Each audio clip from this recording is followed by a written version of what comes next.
जय श्री हरि। भक्तों, आइए बृहस्पतिवार के दिन सुनते हैं बृहस्पति देव और विष्णु भगवान की कथा। प्राचीन काल की बात है। किसी राज्य में एक बड़ा प्रतापी और दानी राजा राज्य करता था। वह हर गुरुवार को व्रत रखकर दीन दुखियों की मदद करके पुण्य प्राप्त करता था। परंतु ये बात उसकी रानी को अच्छी नहीं लगती थी। वह न तो व्रत करती थी और न ही दान पुण्य में विश्वास रखती थी। इतना ही नहीं, वह राजा को भी ऐसा करने से मना करती थी। एक समय की बात है। राजा शिकार खेलने के लिए वन में गए। घर पर रानी और दासी थी। उसी समय गुरु बृहस्पति देव साधु का रूप धारण कर राजा के दरवाजे पर भिक्षा मांगने आए। साधु ने जब रानी से भिक्षा मांगी तो वह कहने लगी, हे साधु महाराज, मैं इस दान और पुण्य से तंग आ गई हूँ। आप कोई ऐसा उपाय बताएं जिससे कि सारा धन नष्ट हो जाए और मैं आराम से रह सकूं। इतना सुनकर बृहस्पति देव ने कहा, हे देवी, तुम बड़ी विचित्र हो। संतान और धन से कोई दुखी होता है? अगर अधिक धन है तो उसे शुभ कार्यों में लगाओ, कुंवारी कन्याओं का विवाह कराओ, विद्यालय और बाग बगीचे का निर्माण कराओ, जिससे तुम्हारे दोनों लोग सुधरे। परंतु साधु की इन बातों से रानी को खुशी नहीं हुई। उसने कहा कि मुझे ऐसे धन की आवश्यकता नहीं है जिसे मैं दान दूं और जिसे संभालने में मेरा सारा समय नष्ट हो जाए। तब साधु ने कहा, अगर तुम्हारी ऐसी इच्छा है तो मैं जैसा तुम्हें बताता हूँ तुम वैसा ही करना। गुरुवार के दिन तुम घर को गोबर से लिपना, अपने बालों को पीली मिट्टी से धोना, राजा से हजामत बनाने को कहना, भोजन में मांस मदिरा का प्रयोग करना, कपड़े धोबी के यहाँ धुलने देना। इस प्रकार 7 बृहस्पतिवार करने से तुम्हारा समस्त धन नष्ट हो जाएगा। इतना कहकर साधु के रूप में बृहस्पति देव अंतर ध्यान हो गए।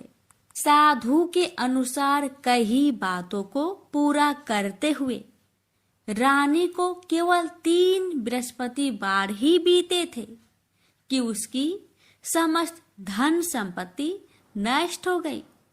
भोजन के लिए राजा का परिवार तरसने लगा।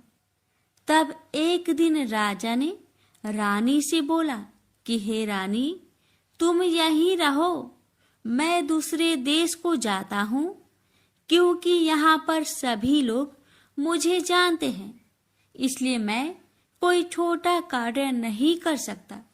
ऐसा कहकर राजा दूसरे देश चला गया। वहाँ वह जंगल से लकड़ी काट कर लाता और शहर में बेचता। इस तरह वह अपना जीवन व्यतीत करने लगा। इधर राजा के परदेश जाते ही रानी और दासी दुखी रहने लगी। एक बार जब रानी और दासी को 7 दिन तक बिना भोजन के रहना पड़ा तो रानी ने अपनी दासी से कहा, हे दासी, पासी के नगर में मेरी बहन रहती है। वह बड़ी धनवान है, तो उसके पास जा और कुछ ले आ, ताकि थोड़ी बहुत गुजर बसर हो जाए। दासी रानी की बहन के पास गई।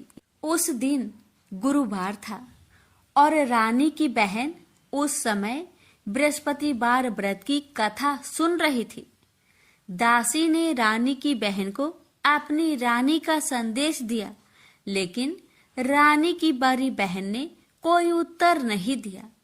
जब दासी को रानी की बहन से कोई उत्तर नहीं मिला तो वह बहुत दुखी हुई और उसे क्रोध भी आया।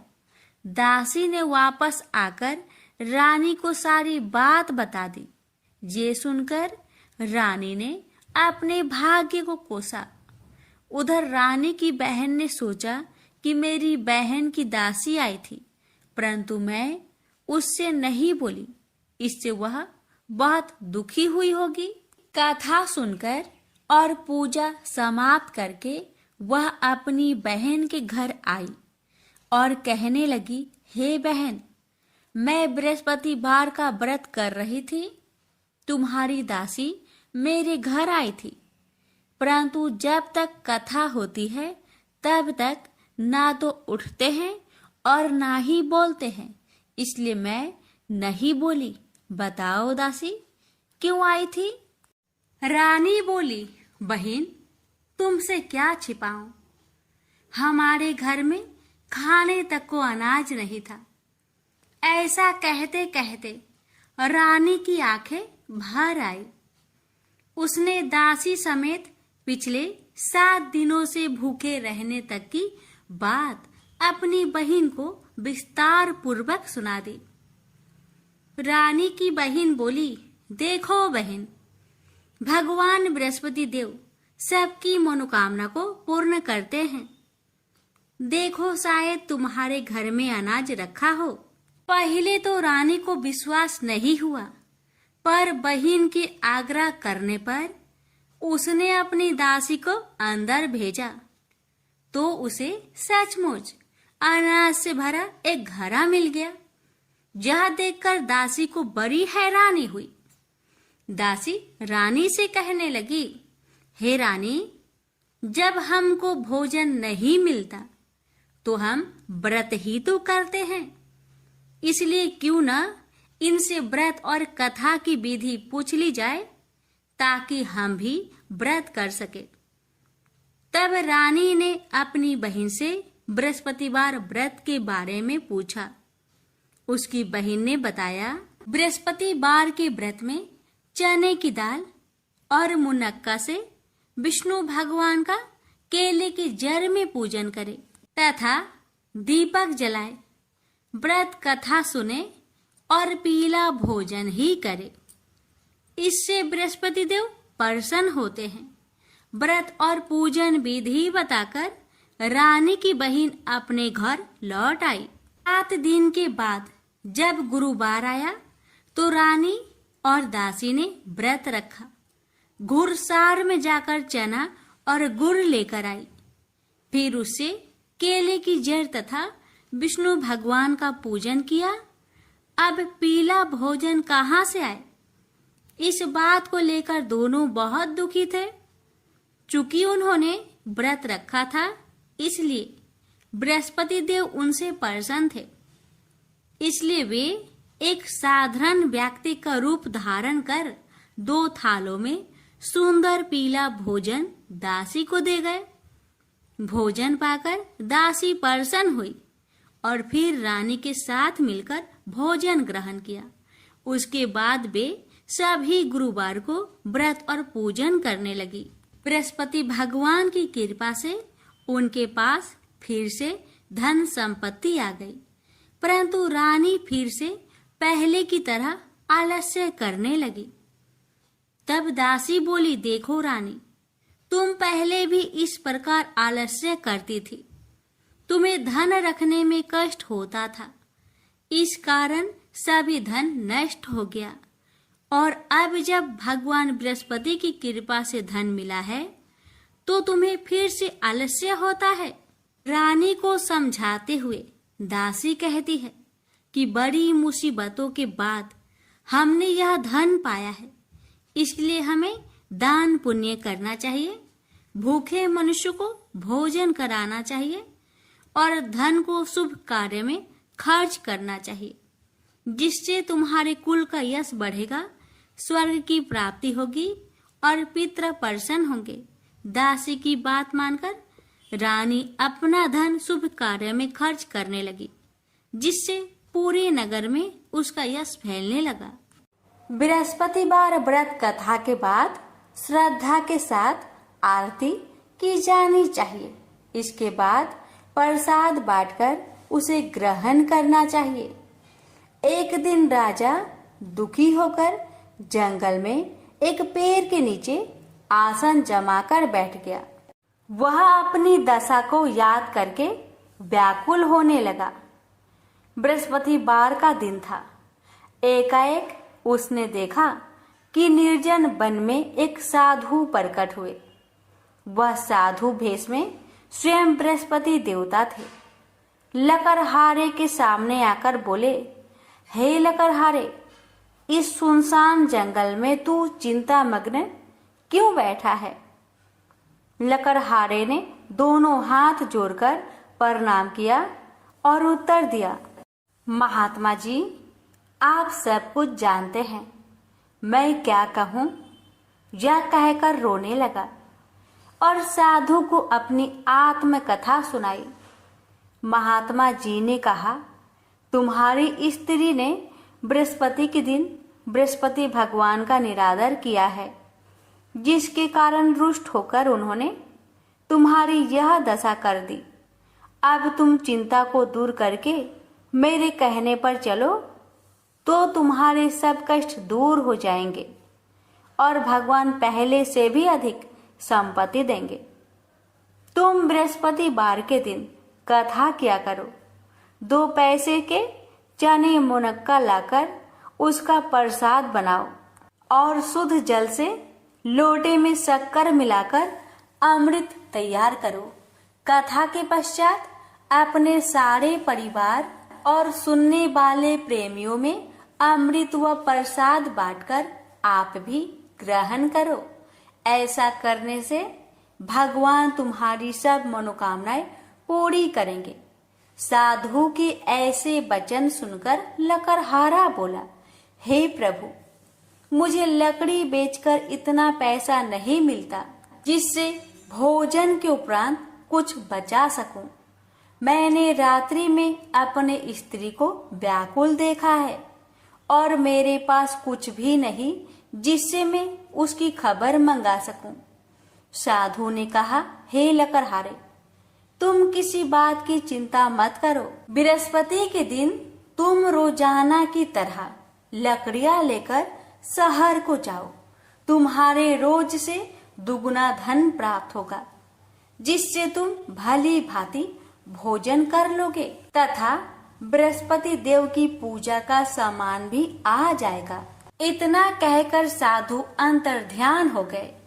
धीरे धीरे समय व्यतीत होने पर फिर वही बृहस्पतिवार का दिन आया। लकड़हारा जंगल से लकड़ी काटकर किसी शहर में बेचने गया। उसे उस दिन और दिन से अधिक पैसा मिला। राजा ने चना गुड़ आदि लाकर गुरुवार का व्रत किया। उस दिन से उसके सभी कलेश दूर हुए। परंतु जब दोबारा गुरुवार का दिन आया तो बृहस्पतिवार का व्रत करना भूल गया। इस कारण बृहस्पति भगवान नाराज हो गए। उस दिन उस नगर के राजा ने विशाल यज्ञ का आयोजन किया तथा शहर में यह घोषणा करा दी कि कोई भी मनुष्य अपने घर में भोजन न बनावे, न आग जलावे। समस्त जनता मेरे यहाँ भोजन करने आवे। इस आज्ञा को जो न मानेगा उसे फांसी की सजा दी जाएगी। इस तरह की घोषणा संपूर्ण नगर में करवा दी गई। राजा की आज्ञा अनुसार शहर के सभी लोग भोजन करने गए, लेकिन लकड़हारा कुछ देर से पहुंचा, इसलिए राजा उसको अपने साथ घर लिवा ले गए और ले जाकर भोजन करा रहे थे तो रानी की दृष्टि उस खूंटी पर पड़ी जिस पर उसका हार लटका हुआ था। वह वहां पर दिखाई नहीं दिया। रानी ने निश्चय किया कि मेरा हार इस मनुष्य ने चुरा लिया है। उसी समय सिपाहियों को बुलवाकर उसको कारागार में डलवा दिया। जब लकड़हारा कारागार में पड़ गया और बहुत दुखी होकर विचार करने लगा कि ना जाने कौन से पूर्व जन्म के कर्म से मुझे यह दुख प्राप्त हुआ है। और उसी साधु को याद करने लगा जो कि जंगल में मिला था। उसी समय तत्काल बृहस्पति देव साधु के रूप में प्रकट हुए और उसकी दशा को देखकर कहने लगे, अरे मूर्ख, तूने बृहस्पति देव की कथा नहीं करी, इस कारण तुझे दुख प्राप्त हुआ है। अब चिंता मत कर, बृहस्पतिवार के दिन कारागार के दरवाजे पर 4 पैसे पड़े मिलेंगे, उनसे तू बृहस्पति देव की पूजा करना, तेरे सभी कष्ट दूर हो जाएंगे। बृहस्पति के दिन उसे 4 पैसे मिले। लकड़हारे ने कथा कही। उसे रात्रि को बृहस्पति देव ने उस नगर के राजा को सपने में कहा, हे राजा, तुमने जिस आदमी को कारागार में बंद किया है वह निर्दोष है, वह राजा है, उसे छोड़ देना। रानी का हार उसी खूंटी पर लटका है, अगर तू ऐसा नहीं करेगा तो मैं तेरे राज्य को नष्ट कर दूंगा। इस तरह रात्रि के सपनों को देखकर राजा प्रातः काल उठा और खूंटी पर हार देखकर लकड़हारे को बुलाकर क्षमा मांगी तथा लकड़हारे को योग सुंदर वस्त्र आभूषण देकर विदा कर दिया। बृहस्पति देव की आज्ञा अनुसार लकड़हारा अपने नगर को चल दिया। राजा जब अपने नगर के निकट पहुंचा तो उसे बड़ा आश्चर्य हुआ। नगर में पहले से अधिक बाग, तालाब, कुएं तथा बहुत सी धर्मशाला, मंदिर आदि बन गई है। राजा ने पूछा, यह किसका बाग और धर्मशाला है? तब नगर के सब लोग कहने लगे, यह सब रानी और बांदी की है। तो राजा को आश्चर्य हुआ और गुस्सा भी आया। जब रानी ने यह खबर सुनी कि राजा आ रहे हैं तो उन्होंने बांदी से कहा कि हे दासी, देख, राजा हमको कितनी बुरी हालत में छोड़ गए थे। हमारी ऐसी हालत देखकर वह लौट न जाए, इसलिए तू दरवाजे पर खड़ी हो जा। आज्ञा अनुसार दासी दरवाजे पर खड़ी हो गई। राजा आए तो उन्हें अपने साथ लिवा लाई। तब राजा ने क्रोध करके अपनी रानी से पूछा कि यह धन तुम्हें कैसे प्राप्त हुआ?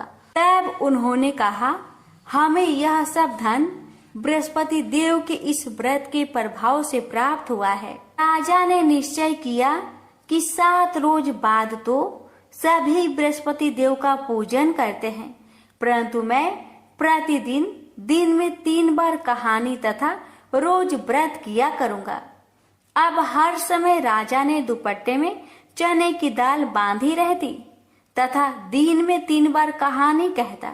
एक रोज राजा ने विचार किया कि चलो अपनी बहन के यहाँ हो आवे। इस तरह निश्चय कर राजा घोड़े पर सवार हो अपनी बहन के यहाँ को चलने लगा।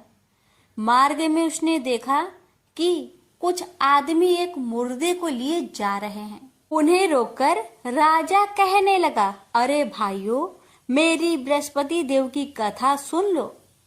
वे बोले, लो, हमारा तो आदमी मर गया है, इसको अपनी कथा की परी है।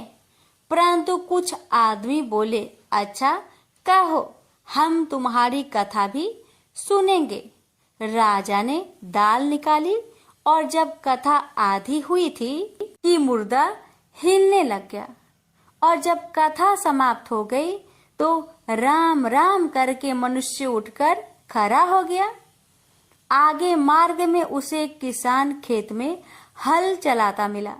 राजा ने उसे देख और उससे बोले, अरे भैया, तुम मेरी बृहस्पतिवार की कथा सुन लो। किसान बोला, जब तक मैं तेरी कथा सुनूंगा तब तक 4 हरैया जोत लूंगा। जा अपनी कथा किसी और को सुनाना। इस तरह राजा आगे चलने लगा।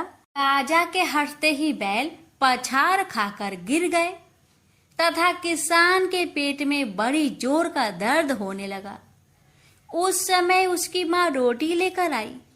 उसने जब यह देखा तो अपने पुत्र से सब हाल पूछा और बेटे ने भी सभी हाल कह दिया। तो बुढ़िया दौड़ी दौड़ी उस घोड़ सवार के पास गई और उससे बोली कि मैं तेरी कथा सुनूंगी, तू अपनी कथा मेरे खेत पर चलकर ही कहना। राजा ने बुढ़िया के खेत पर जाकर कथा कही। इसके सुनते ही वह बैल उठ खड़ा हुई तथा किसान के पेट का दर्द भी बंद हो गया। राजा अपनी बहन के घर पहुंचा। बहन ने भाई की खूब मेहमानी की। दूसरे रोज प्रातःकाल राजा जागा तो वह देखने लगा कि सब लोग भोजन कर रहे हैं। राजा ने अपनी बहन से कहा, ऐसा कोई मनुष्य है जिसने भोजन नहीं किया हो? मेरी बृहस्पतिवार की कथा सुन ले। बहन बोली, हे भैया, यह देश ऐसा ही है कि पहले यहाँ लोग भोजन करते हैं, बाद में अन्य काम करते हैं। अगर कोई पड़ोस में हो तो देख आऊं। वह ऐसा कहकर देखने चली गई, परंतु उसे कोई ऐसा व्यक्ति नहीं मिला जिसने भोजन न किया हो। अतः वह एक कुम्हार के घर गई जिसका लड़का बीमार था। उसे मालूम हुआ कि उनके यहाँ 3 रोज से किसी ने भोजन नहीं किया है। रानी ने अपने भाई की कथा सुनने के लिए कुम्हार से कहा। वह तैयार हो गया।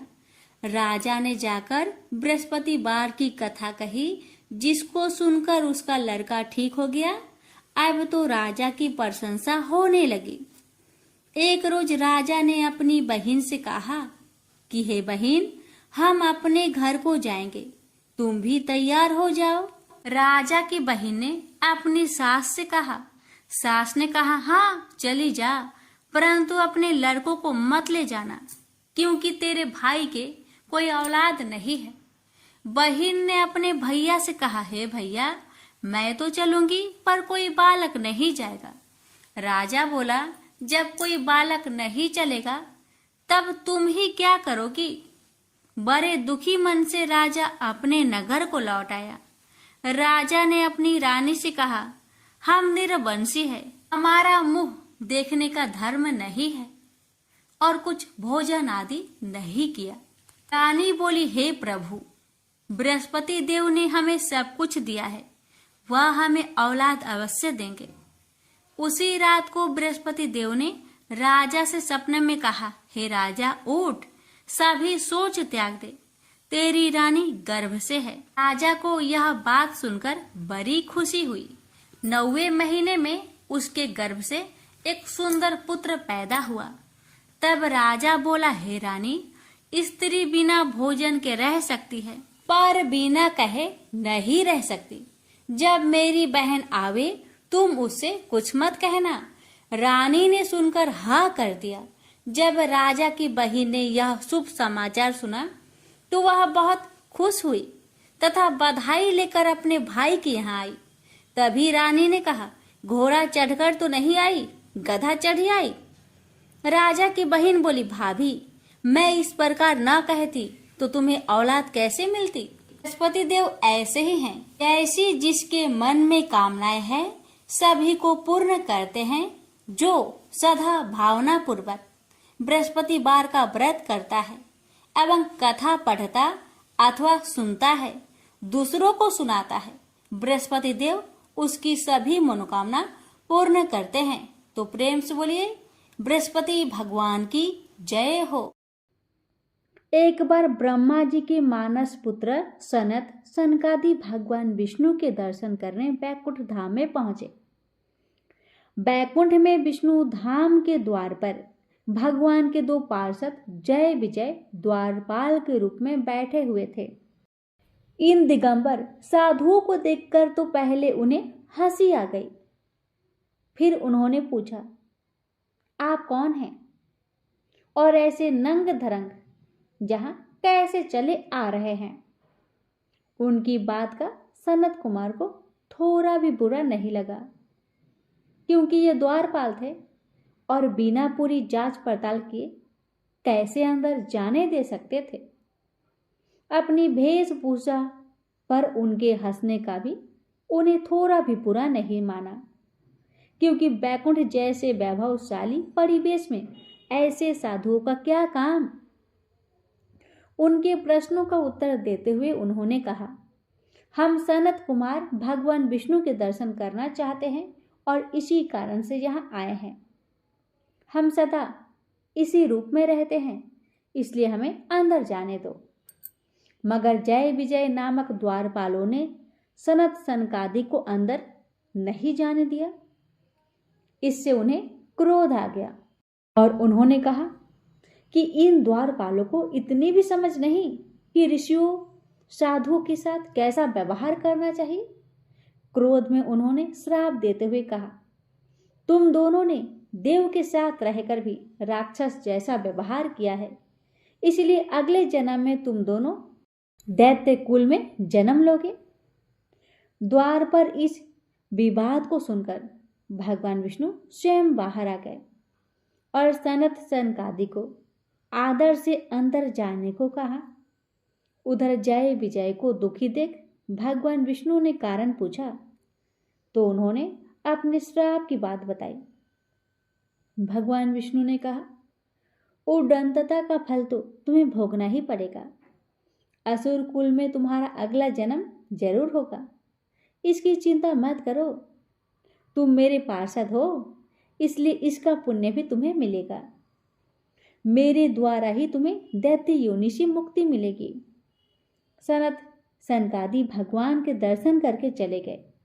जय विजय की मृत्यु होने पर उनका जन्म कश्यप ऋषि की पत्नी दीति के गर्भ से हुआ। दीति दैत्य कुलों की माता थी, अतः उसके गर्भ से जन्म लेने वाले जय विजय का नाम इस जन्म में हिरण्याक्ष और हिरण्यकशिपु हुआ। उन दोनों में प्रबल आसुरी शक्तियां थी। उन्होंने अपने उत्पात द्वारा आसुरी शक्ति के बल पर आसुरी राज्य स्थापित किया। उन्होंने देवलोक पर भी आक्रमण कर देवताओं को भी त्रस्त कर रखा था।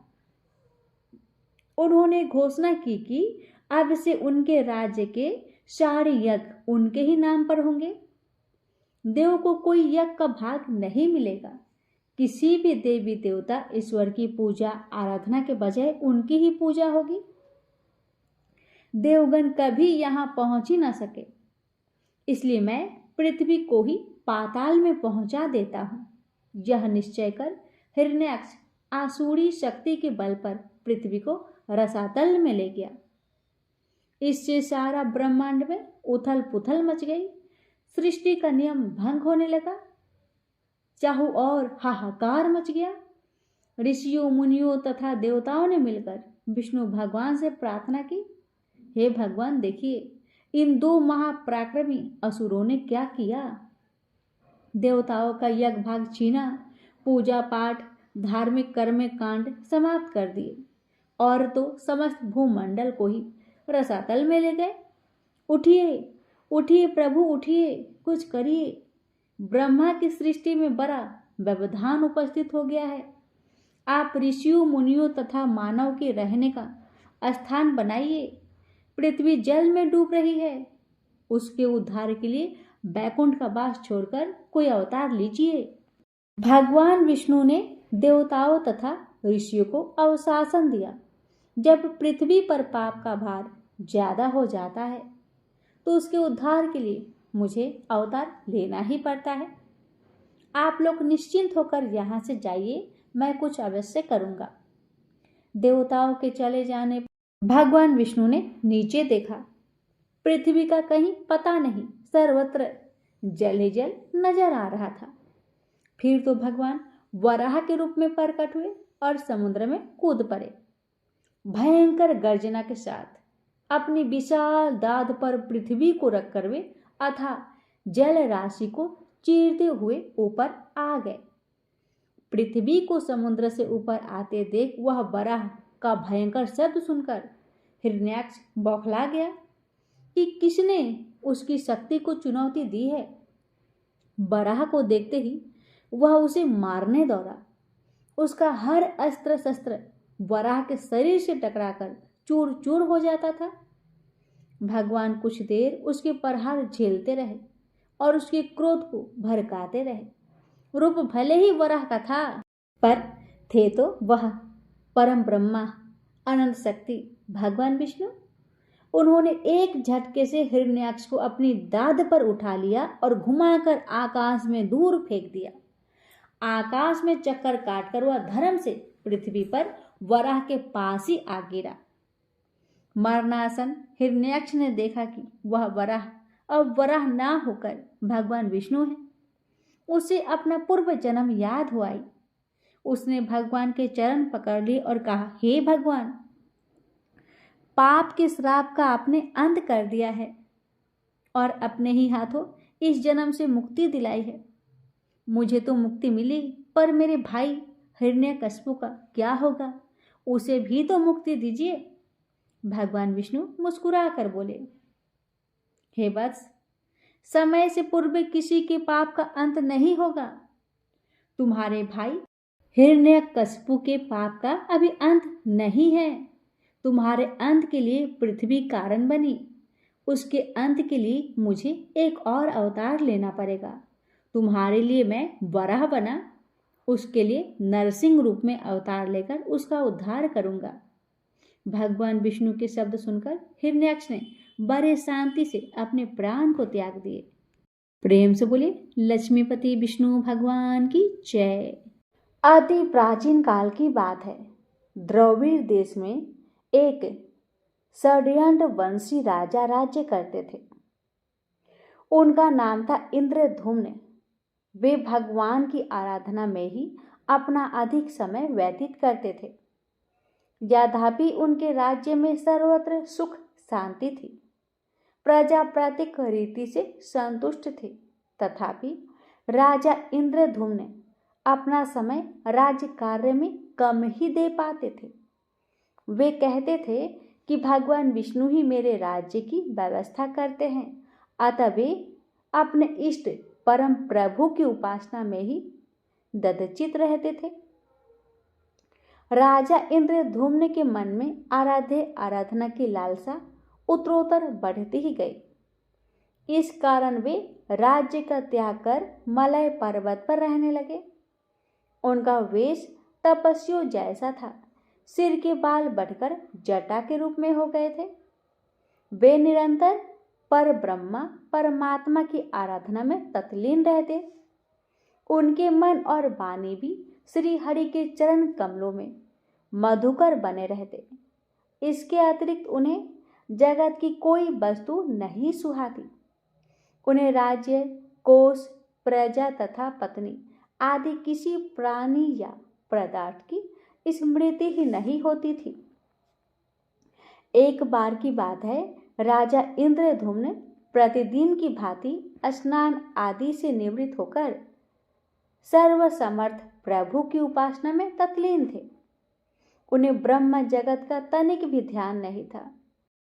संयोग बस उसी समय महर्षि अगस्त्य अपने समस्त शिष्यों के साथ वहां पहुंच गए, लेकिन न पाद्य, न अर्घ्य और न स्वागत। मौनव्रती राजा इंद्रधुम्न परम प्रभु के ध्यान में निमग्न थे। इससे महर्षि अगस्त्य कुपित हो गए। उन्होंने इंद्रधुम्न को श्राप दिया। राजा ने गुरुजनों से शिक्षा नहीं ग्रहण की है और अभिमान बस परोपकार से निवृत्त होकर मनमानी कर रहा है। ब्राह्मणों का अपमान करने वाला यह राजा हाथी के समान जड़ बुद्धि है, इसलिए इसे घोर अज्ञानमयी हाथी की योनि प्राप्त हो। महर्षि अगस्त्य भगवत भक्त इंद्रधुम्न को यह श्राप देकर चले गए। राजा इंद्रधुम्न ने इसे श्री भगवान का मंगलमय विधान समझकर प्रभु के चरणों में सिर रख दिया। चिराविधि में 10 सहस्त्र योजन लंबा, चौड़ा और ऊंचा त्रिकुट नामक एक पर्वत था। वह पर्वत अत्यंत सुंदर एवं श्रेष्ठ था। उस पर्वतराज त्रिकुट की तराई में ऋतुमान नामक भगवान वरुण का कीड़ा कानन था। उसके चारों ओर दिव्य वृक्ष सुशोभित थे। वे वृक्ष सदा पुष्पों और फलों से लदे रहते थे। उसी कीरा कानन ऋतुमान के समीप पर्वत श्रेष्ठ त्रिकूट के गहन वन में हथनियों के साथ एक अत्यंत शक्तिशाली और अमित पराक्रमी गजेंद्र रहता था। एक बार की बात है, गजेंद्र अपनी साथियों सहित त्रिशाधिक्य से व्याकुल हो गया। वह कमल की गंध से सुगंधित वायु को सूंघकर एक चिताक्षर विशाल सरोवर के तट पर जा पहुंचा। गजेंद्र ने उस सरोवर के निर्मल, शीतल और मीठे जल में प्रवेश किया। पहले तो उसने जल पीकर अपनी तृषा बुझाई, फिर जल में स्नान कर अपना श्रम दूर किया। तत्पश्चात उसने जल क्रीड़ा आरंभ कर दी। वह अपनी सूर में जल भरकर उसकी फुहारों से हथनियों को स्नान कराने लगा।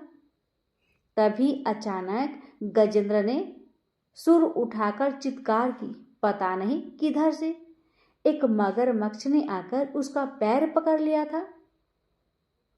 गजेंद्र ने अपना पैर छुड़ाने के लिए पूरी शक्ति लगाई, परंतु उसका बस नहीं चला, पैर नहीं छूटा।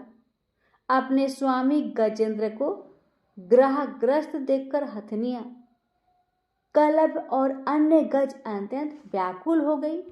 बेसुर उठाकर सिंघारने और गजेंद्र को बचाने के लिए सरोवर के भीतर बाहर दौड़ने लगी। उन्होंने पूरी चेष्टा की, लेकिन सफल नहीं हुई। वस्तुतः महर्षि अगस्त्य के श्राप से राजा इंद्रद्युम्न ही गजेंद्र हो गए थे और गंधर्व श्रेष्ठ हुहु महर्षि देवल के श्राप से ग्राह हो गए थे। वे भी अत्यंत पराक्रमी थे। संघर्ष चलता रहा। गजेंद्र स्वयं को बाहर खींचता और ग्राह गजेंद्र को भीतर खींचता।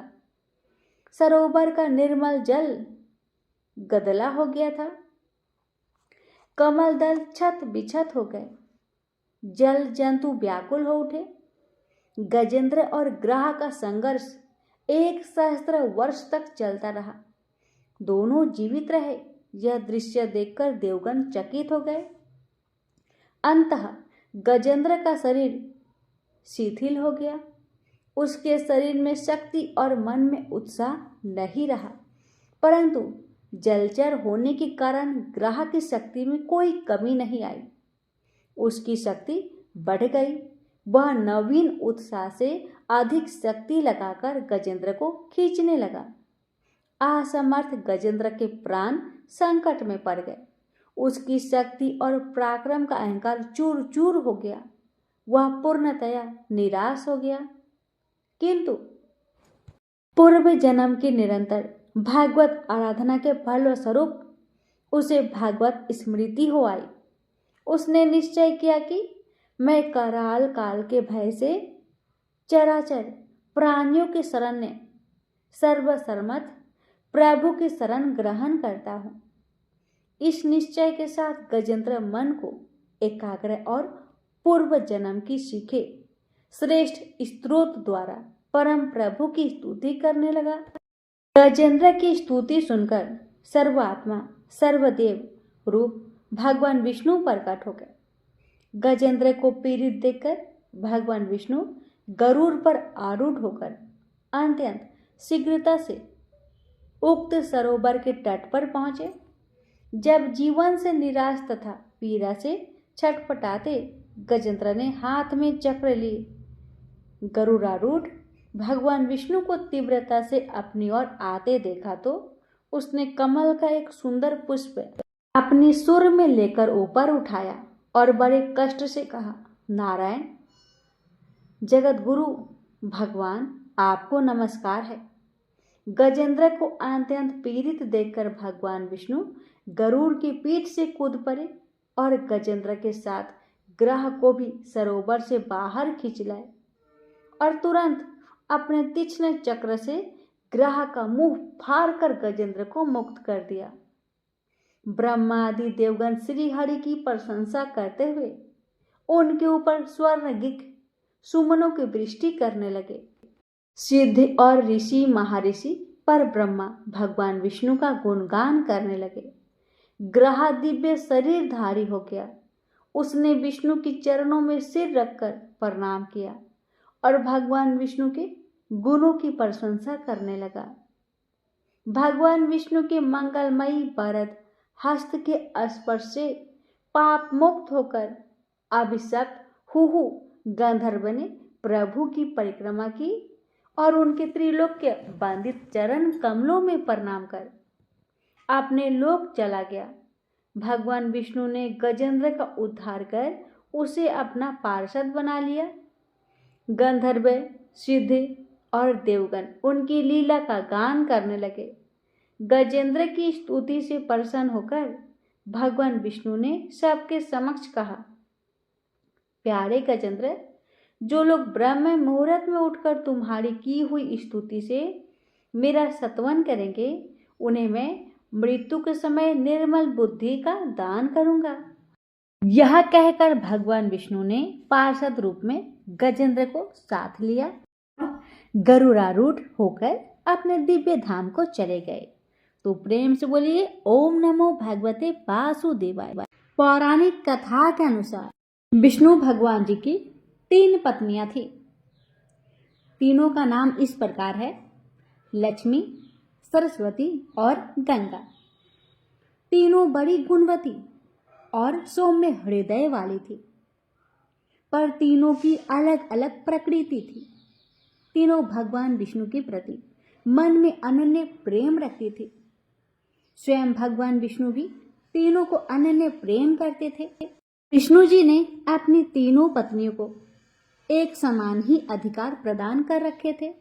तीनों बड़ी स्वतंत्रता के साथ अपने अपने अधिकार का उपभोग कर ही रही थी, पर प्रकृति की भिन्नता के कारण सरस्वती के मन में संदेह पैदा हो उठा कि विष्णु भगवान मेरे अपेक्षा गंगा को अधिक प्रेम करते हैं। जब संदेह उत्पन्न हो गया तो क्या था, अशांति आरंभ होनी बाकी थी। इससे ईर्ष्या भी उत्पन्न हो उठी। सरस्वती गंगा से जलने लगी, बात बात पर उन्हें बातें सुनाने लगी। गंगा कुछ बोलती नहीं थी, वे चुपचाप सुन लिया करती थी। लक्ष्मी को सरस्वती का यह व्यवहार अच्छा नहीं लग रहा था। उन्होंने अवसर पाकर सरस्वती जी से कहा, बहन सरस्वती, तुम जब देखो तब गंगा को खरी खोटी सुनाती रहती हो, ऐसा क्यों करती? ऐसा मत करो, तुम यह अच्छा नहीं कर रही। मेरी बात मानो, गंगा को जली खोटी सुनाना बंद कर दो। पर लक्ष्मी जी की नेक सलाह सरस्वती जी को अच्छा नहीं लगी। उनके हृदय में तो ईर्ष्या की आग जल रही थी। उन्होंने सोचा कि लक्ष्मी गंगा का ही पक्ष ले रही है, अतः उनके हृदय में और भी अधिक आग भड़क उठी। वे क्रोध भरी स्वर में बोली, लक्ष्मी, तुम गंगा का पक्ष लेकर मेरा अपमान कर रही हो। मैं यह सहन नहीं कर सकती, इसीलिए मैं तुम्हें श्राप देती हूँ। तू नदी बनकर धरती पर प्रवाहित हो। लक्ष्मी बड़ी शांत प्रकृति की थी। वे सरस्वती के श्राप को सुनकर भी शीतल बनी रही। उन्होंने ना तो श्राप का प्रतिवाद किया और ना ही उनके प्रति मुख से कोई कठोर शब्द ही निकाले। ऐसा लगा जैसे उनके लिए कुछ हुआ ही ना हो। गंगा को सरस्वती का यह श्राप अच्छा नहीं लगा। वे सरस्वती के श्राप को सुनकर बहुत क्रोधित हो उठी और क्रोध भरे स्वर में बोली, हे सरस्वती, तुमने लक्ष्मी को श्राप देकर बहुत गलत काम किया है। वे तुम्हारे श्राप को सुनकर चुप रही, पर मैं चुप नहीं रह सकती। मैं भी तुम्हें श्राप देती हूँ, तुम भी नदी बनो और धरती पर जाकर प्रवाहित हो। यह सुनकर सरस्वती के मन की आग और भी अधिक भड़क उठी। वे क्रोध भरी स्वर में बोली, मैं तो नदी बन जाऊंगी, पर तुम भी बैकुंठ में नहीं रह सकती। मैं भी तुम्हें श्राप दे रही हूं कि तुम भी नदी बन जाओगी और धरती पर जाकर प्रवाहित होगी। इस प्रकार भगवान विष्णु की तीनों पत्नियां कलह और ईर्ष्या के कारण एक दूसरे को श्राप देकर दुख का शिकार बन गई। यह सुनकर भगवान जी को बहुत दुख हुआ। उन्होंने अपनी पत्नियों से कहा, तुमने यह अच्छा नहीं किया, ईर्ष्या के कारण एक दूसरे को श्राप देकर। तुम तीनों ने स्वयं अपने दुख को निमंत्रित किया है, अपने ही हाथों से अपने घर को जलाया है। विष्णु जी की भर्त्सना से तीनों पत्नियां बड़ी दुखी हुई। वे दुख प्रकट करती हुई बोली, हे भगवान, हमें क्षमा कर दीजिए। विष्णु जी ने कहा, तुम तीनों ने एक दूसरे को श्राप दिया है। श्राप के अनुसार तुम तीनों को नदी तो बनना ही पड़ेगा, नदी बनकर धरती पर जाना ही पड़ेगा, इसे कोई नहीं बदल सकता। यह सुनकर लक्ष्मी का मन दुख से भर गया। उन्हें तो विष्णु जी का वियोग एक क्षण को भी सहा नहीं जाता। वे अपने प्राणों को आंसू के रूप में बहाते हुए बोली, हे भगवान, हे प्रभु, मुझ पर दया कीजिए, मैं एक क्षण भी आपके बिना नहीं रह सकती। हे भगवान, कोई ऐसा उपाय बताइए जिससे मुझे आपसे विलग ना होना पड़े और धरती पर ना जाना पड़े। विष्णु जी ने कहा, लक्ष्मी, तुम्हें धरती पर तो जाना ही पड़ेगा, किंतु तुम्हारे हृदय में कपट और ईर्ष्या का भाव नहीं है, अतः तुम मुझे बहुत प्रिय हो, तुम्हें मुझसे विलग नहीं होना पड़ेगा। तुम अर्ध शक्ति से मेरे पास रहो और अर्ध शक्ति के रूप में पद्मावती नदी के रूप में धरती पर जाकर बहो। धरती पर शंखचूड़ नामक एक राक्षस उत्पन्न होगा, वह मेरा ही अंश होगा। तुम तुलसी के रूप में उसकी पत्नी बनोगी। तुम तुलसी के रूप में सदा विष्णु प्रिया बनी रहोगी और जन जन से आदर पाओगी। गंगा को भी भगवान विष्णु से विलग होने का बहुत दुख था, अतः उन्होंने आश्रु नयन निवेदन किया, हे प्रभु, हे भगवान, ऐसा कोई उपाय बताइए जिससे मैं आपसे विलग ना हो। भगवान विष्णु ने कहा, हे गंगे, श्रापवश तुम्हें भी धरती पर जाना ही पड़ेगा। राजा भागीरथ अपने पूर्वजों के उद्धार के लिए तप कर रहे हैं। तुम्हें धरती पर गंगा के रूप में प्रवाहित होना पड़ेगा और भागीरथ के पूर्वजों का उद्धार करना होगा। तुम भागीरथ के पूर्वजों का उद्धार करके समुद्र में मिल जाओ। समुद्र मेरा ही रूप है, अतः तुम सदा मुझ में ही रहोगी। तुम स्वर्ग से उतरने पर शिव की जटाओं में रहोगी। शिव और मुझ में कोई अंतर नहीं है, इस रूप में भी तुम सदा मुझ में ही रहोगी। अब सरस्वती जी चुपचाप विष्णु जी की बातों को सुन रही थी। अंत में भगवान विष्णु ने सरस्वती जी की ओर देखा और कहा, सरस्वती, तुम अपने अर्ध गुणों से नदी बनकर बहोगी और अर्ध गुणों से ब्रह्मा की पत्नी बनोगी। श्राप का फल तुम्हें भी भोगना ही पड़ेगा। सरस्वती बोली, भगवान, आप तो भेद विभेद रहित है, फिर आप लक्ष्मी और मुझ में भेद क्यों कर रहे हैं?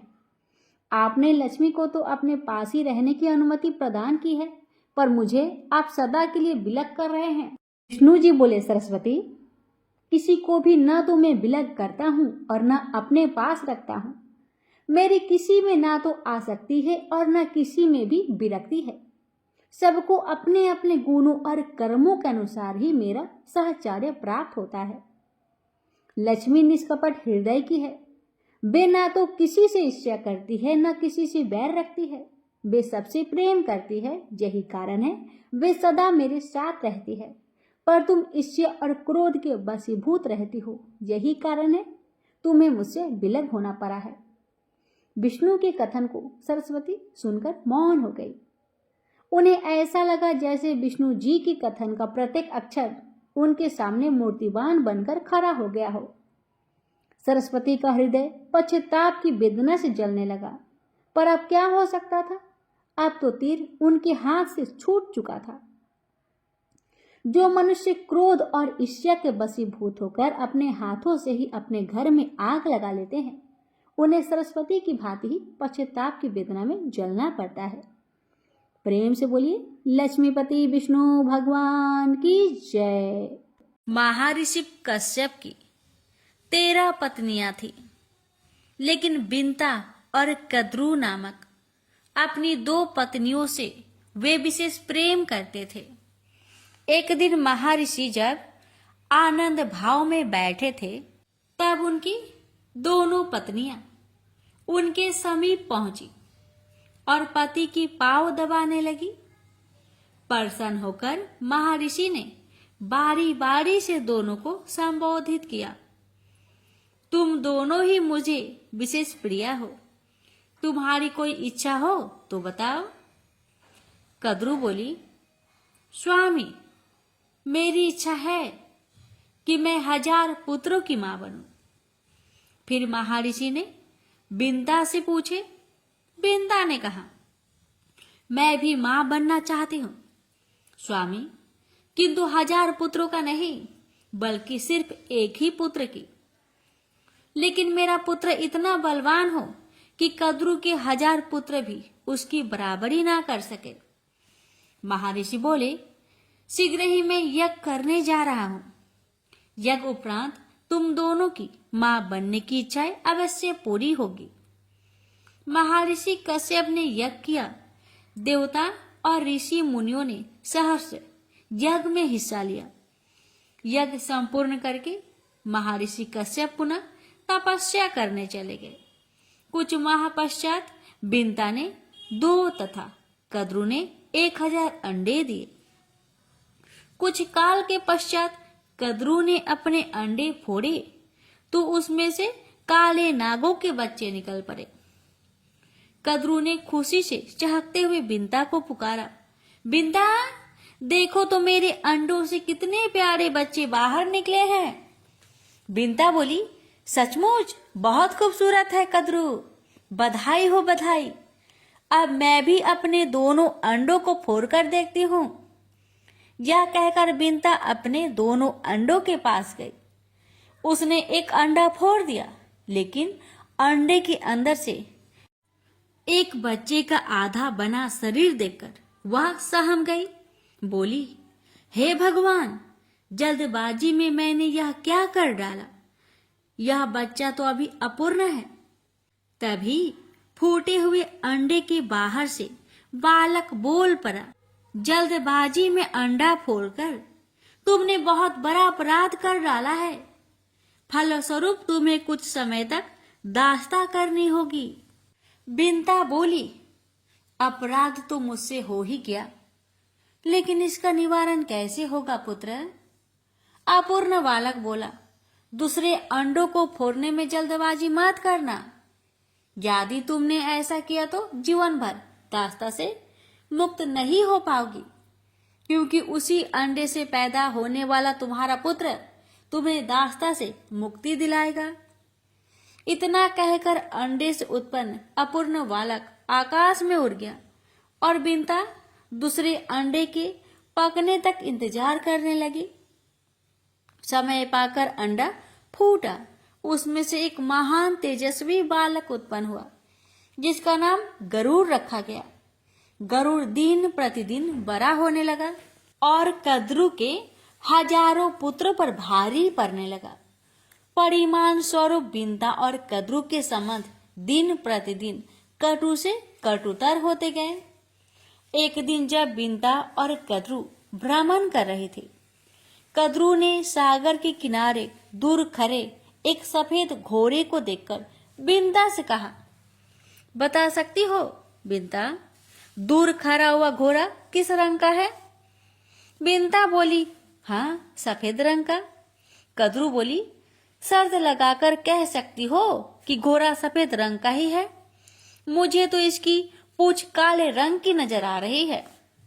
बिंता बोली, तुम्हारा विचार गलत है। घोड़ा पूंछ समेत सफेद रंग का है। दोनों में काफी देर तक यही बहस छिड़ी रही।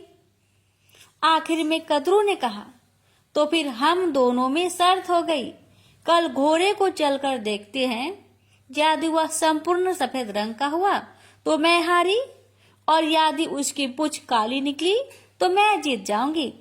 उस हालत में जो भी हम दोनों में से जीतेगी, तो हारने वाली को जीतने वाले की दासी बनना पड़ेगा।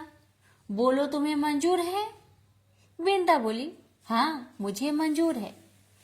रात को कद्रू ने अपने सर्प पुत्रों को बुलाकर कहा, आज रात को तुम सब उच्च श्रवा घोड़े की पूंछ में जाकर लिपट जाना, ताकि सुबह जब बिंता देखे तो उसे घोड़े का पूंछ काली नजर आए। योजनानुसार नाग उच्च श्रवा की पूंछ से जाकर लिपट गए। परिणाम स्वरूप सुबह जब कद्रू ने बिंता को घोड़े की पूंछ काले रंग की दिखाई तो वह हैरान रह गई। बोली, ऐसा कैसे हो गया? कल तो इसकी पूंछ बिल्कुल सफेद थी।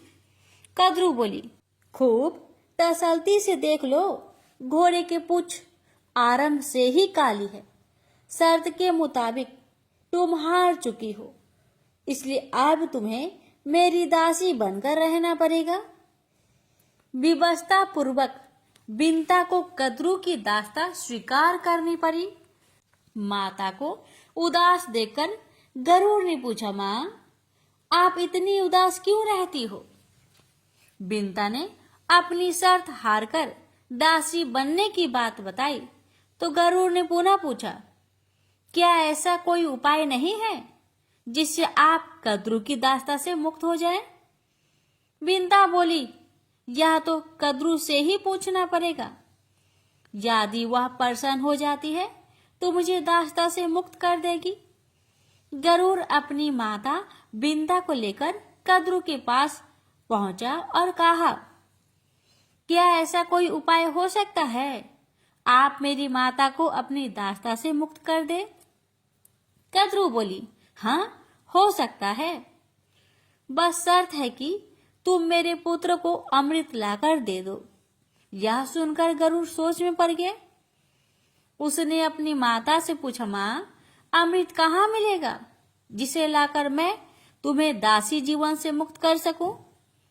बिंता ने कहा, बेटा, अमृत का पता तुम्हारे पिता बता सकते हैं, तुम उन्हीं के पास जाकर पूछो। गरुड़ महर्षि कश्यप के पास पहुंचे। कश्यप अपने पुत्र को देखकर बहुत प्रसन्न हुए।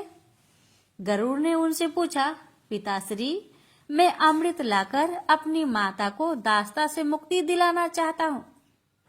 कृपया आप मुझे बताएं कि अमृत कहाँ मिलेगा। महर्षि बोले, पुत्र, देवराज इंद्र ने अमृत की सुरक्षा के लिए बहुत व्यापक प्रबंध कर रखा है, वहां तक पहुंचना बड़ी कठिन है। गरुड़ बोले, इंद्र ने कितने ही कड़े सुरक्षा प्रबंध क्यों न कर रखे हो, मगर मैं अमृत लेकर जरूर आऊंगा। आप मुझे सिर्फ उस स्थान का पता बता दीजिए। महर्षि कश्यप ने गरुड़ को इंद्र का पता बता दिया।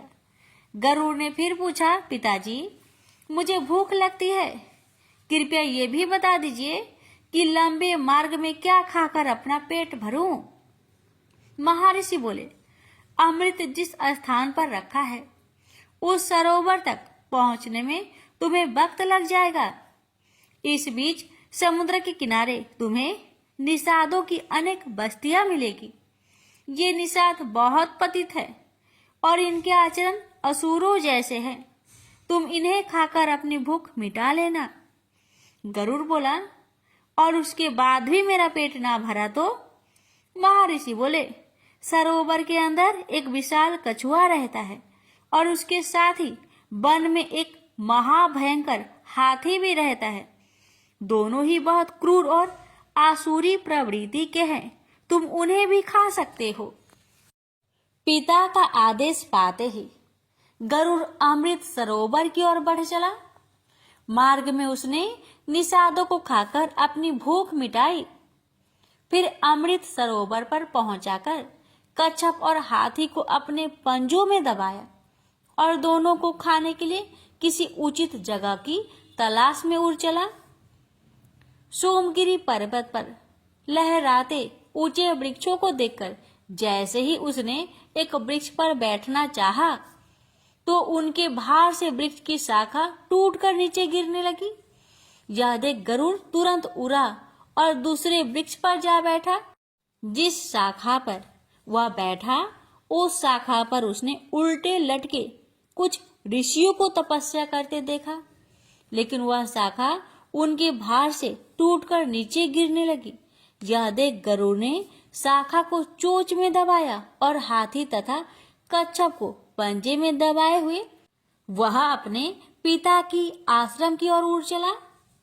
कश्यप के आश्रम में गरुड़ ने उड़ते उड़ते अपने पिता से पूछा, पिताजी, मेरे भार से उस पेड़ की शाखा टूट गई है जिस पर कुछ ऋषि उल्टे लटके तपस्या कर रहे थे। मुझे बताइए, अब मैं इस शाखा को कहाँ छोड़ूं?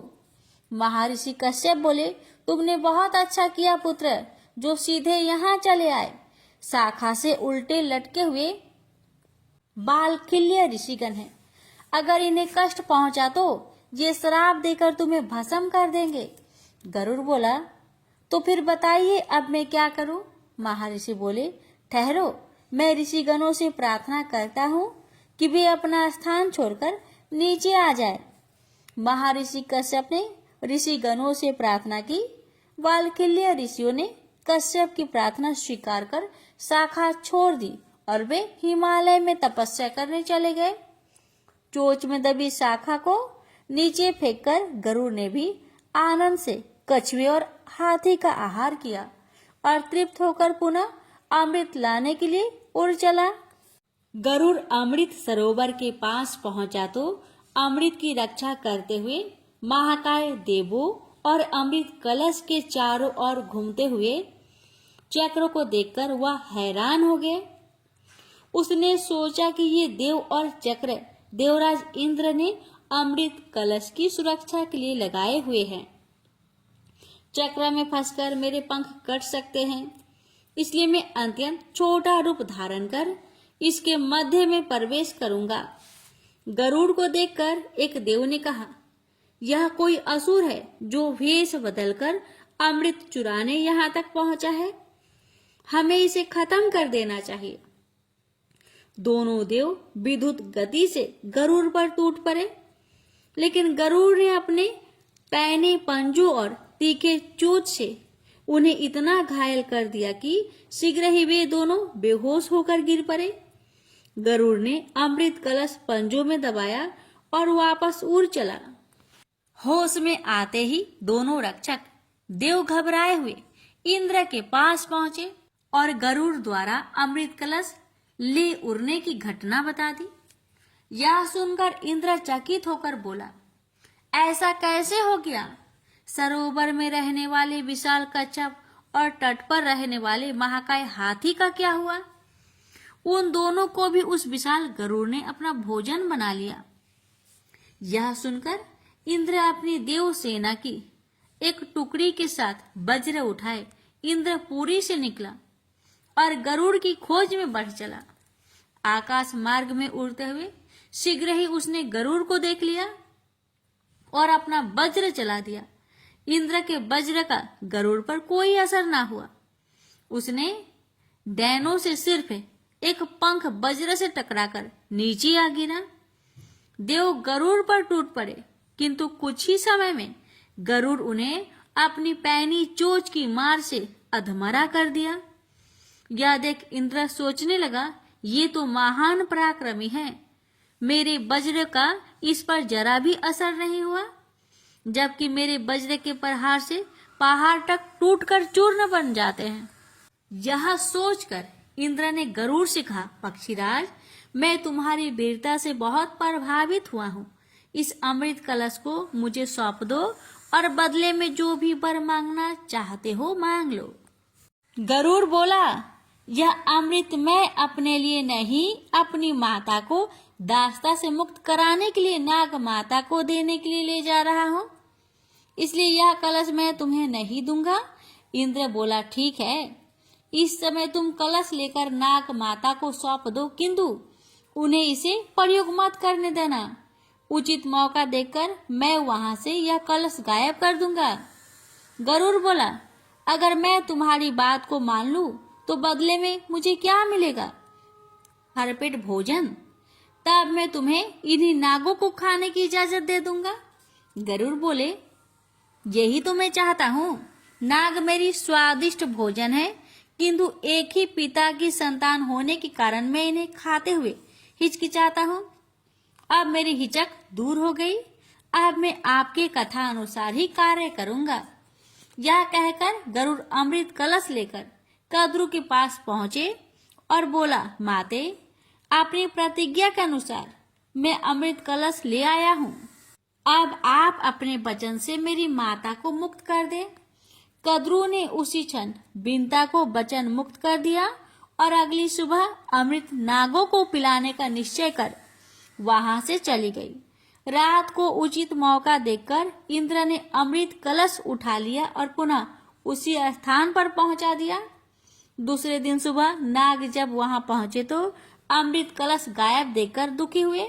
उन्होंने उस कुसा को ही जिस पर अमृत कलश रखा था चाटना आरंभ कर दिया, जिसके कारण उनकी जीभ 2 हिस्सों में फट गई। गरुड़ की मात्र भक्ति से प्रसन्न होकर भगवान विष्णु गरुड़ के सम्मुख प्रकट हो गए और बोले, मैं तुम्हारी मात्र भक्ति देखकर बहुत प्रसन्न हूँ। पक्षीराज, मैं चाहता हूँ कि आपसे तुम मेरे वाहन के रूप में मेरे साथ रहो। गरुड़ बोला, मैं बहुत भाग्यशाली हूँ प्रभु, जो स्वयं आपने मुझे अपना वाहन बनाना स्वीकार किया। आज से मैं हर क्षण आपकी सेवा में रहूंगा और आपको छोड़कर कभी नहीं जाऊंगा।